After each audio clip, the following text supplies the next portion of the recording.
नमस्कार.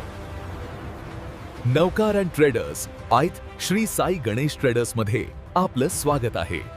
नवकार आणि श्री साई गणेश ट्रेडर्स नवीन भव्य जागेत आपलं स्वागत. अल्ट्राटेक श्री सिमेंट आणि आदित्य SPLA पोलाद स्टील हार्डवेअर टाइल्स केमिकल्स दर्जेदार साहित्य एकाच ठिकाणी खास रिटेल आणि होलसेल दरात तुमच्यासाठी आज विश्वासार्ह दर्जा योग्य दर तत्पर सेवा तुमच्या घर बांधणीला मिळेल नवी दिशा. शैलेश लोढा प्रॉपरा शिर्डी मध्ये थाट या भेट द्या हो भेट द्या.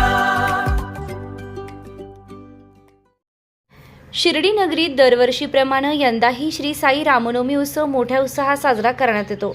श्रीरामनवमी उत्सवाची तयारी सुरू असून श्रीरामनवमी कमिटीचे नवनिर्वाचित अध्यक्ष संजय आप्पा शिंदे यांच्या नेतृत्वाखाली शिर्डी ग्रामस्थ हा भव्य उत्सव साजरा करत असून विविध धार्मिक व सांस्कृतिक कार्यक्रमांचं आयोजन करण्यात आलं आहे. यंदाच्या उत्सवाच्या निमित्तानं नूतन लोगोचं अनावरण भाजपाचे महाराष्ट्र प्रदेश उपाध्यक्ष डॉक्टर सुजय विखे पाटील यांच्या हस्ते शिर्डी नगर परिषद येथे करण्यात आलंय. लोगो अनावरण नंतर आता उत्सवाच्या तयारीला जोरदारपणे सुरुवात होणार असून या अनावरण प्रसंगी श्रीरामनवमी कमिटीचे नवनिर्वाचित अध्यक्ष संजय आप्पा शिंदे, मुख्याधिकारी सतीश दिघे, प्रथम नगराध्यक्ष कैलास बापू कोते, नगराध्यक्ष सौ जयश्रीताई थोरात यांसह नगरसेवक आणि मान्यवर ग्रामस्थ उपस्थित होते. कालच पत्रिका पाहिल्या. रामनवमीची आज मीटिंग झालेली दादा, काय नेमक्या पुढच्या असणार आहे, कशा प्रकारे रामनवमी उत्सव साजरा होणार आहे? रामनवमी उत्सव हा जो शिर्डीच्या ग्रामस्थांचा उत्सव आहे, त्यामध्ये तो कसा साजरा होणार हा निर्णय घेण्याचा अधिकार पण ग्रामस्थांचाच आहे.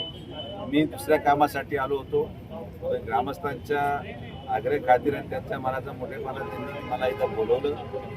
सर्वप्रथम गावानी संजय आप्पा शिंदे यांना रामनवमी कमिटीचा अध्यक्ष बनवल्याबद्दल मी आप्पांना मनापासून त्यांचं अभिनंदन करतो.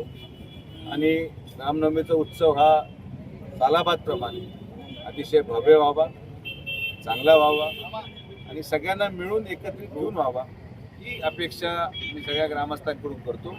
नियोजन ग्रामस्थ करतात, त्यामुळं आजपर्यंत कधीही नामदार साहेब असतील की मी असेल, मी कधीही या प्रक्रियेमध्ये नव्हतो आणि यापुढेही राहू इच्छित नाही. ही पूर्ण प्रक्रिया ग्रामस्थांची, त्यांनी ती योग्य मार्गदर्शनाखाली करावी.